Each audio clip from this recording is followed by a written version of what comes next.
I'm going to describe how to use the interactive simulation for Henry's law for gases dissolved in water. And the simulation is on the LearnChemE site. The link's given here. Here's the snapshot of the simulation. We're plotting the mole fraction of gas and water. And first thing to notice, these are small numbers. The amount that dissolved is very small. And it differs dramatically for different gases. We can select which gases from checking the boxes up here. We can change the pressure. We can also change the temperature.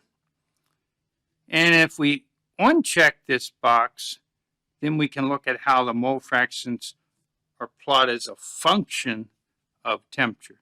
So let's look at the simulation.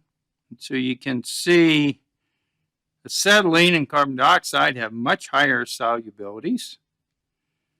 And again, we can pick which one. So if we want to compare just a few of them, we can do that. We can look at the effect of pressure. As we lower the pressure, solubility decreases, not surprisingly. And then we can look at the effect of temperature. So as we raise the temperature, solubility decreases significantly. And then we reach a point where solubility increases.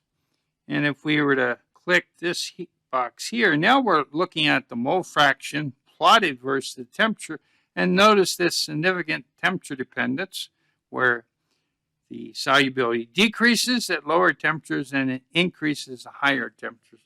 And again, on this plot, we can select which gases we want to display.